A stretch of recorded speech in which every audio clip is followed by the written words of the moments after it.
એક 4.5 વર્ષની બાળકી એની હત્યા મોટા મોટી દુષ્કર્મ બી અને જેનો ભૂતકાળ બી આ જ પ્રકારના ગુનાઓ જોડે જોડાયેલો હોય એવો નરાધમ પોલીસને ચક્કુ મારવાની કોશિશ કરે.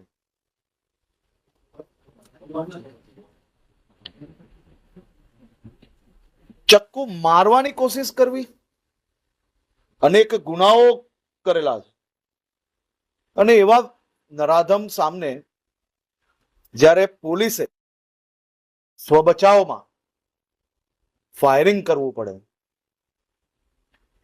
આવા નરાધમોને સંપૂર્ણપણે કંટ્રોલમાં રાખવા એ જ રાજ્ય પોલીસનું કામ છે.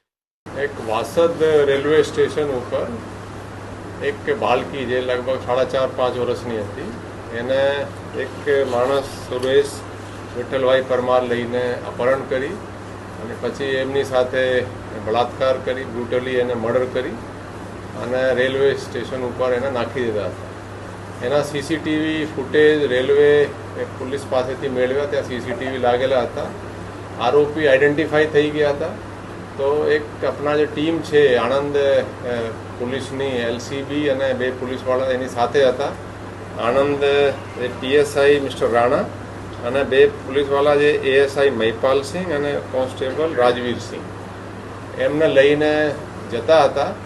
ત્યારે વચ્ચે લગભગ ગઈકાલે રાત્રે 11-11:30ની આશરે એને કંઈ વોમિટ જેવું એને કીધું. એ જ્યારે ઉતર્યા તો એને અટેક કર્યા ચાકુથી અને ચાકુથી પહેલાં એક પે અટેક કર્યા, ફરી એને વોર્નિંગ આપી પીએસઆઈ દ્વારા એને પગમાં પણ ગોળી મારી. પછી એ ફરીથી અટેક કરવા ગયા, એને બીજાને 2 ઘાવ માર્યા. પછી પીએસઆઈ પણ વોર કરવા જતા પીએસઆઈએ પછી ગોળી ચલાવી અને એનો મૃત્યુ પામેલ છે.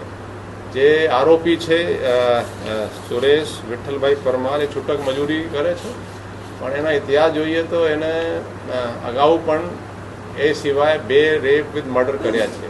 એ 2020માં એક રેપ વિથ મર્ડરમાં એને અટક કર્યા અને ચાર્જશીટ કર્યા અને 5 વર્ષ સુધી એ જેલમાં રહ્યા, પણ પુરાવાના અભાવે એ છૂટી ગયા હતા. પછી ફરીથી એને એક લેડીના રેપ વિથ મર્ડર કર્યા, એ પણ ગુનો દાખલ થયો છે અને આ જે છે જે બાળકીના છે એનો 3જો એ રેપ વિથ મર્ડર કેસ છે. નહીં, પોલીસ તો કડકાઈથી જ કામ કરશે. જે ગુનેગાર જે છે, હવે પોલીસ તમે જોઈ શકો છો કે આપણે પોલીસને હું પણ સંદેશ આપું છું કે ગુનેગારોને થોડું કાયદાનો અને પોલીસને થોડું બીક હોવી જોઈએ. આ રીતેની પોલીસ કાર્યવાહી કરી રહી છે.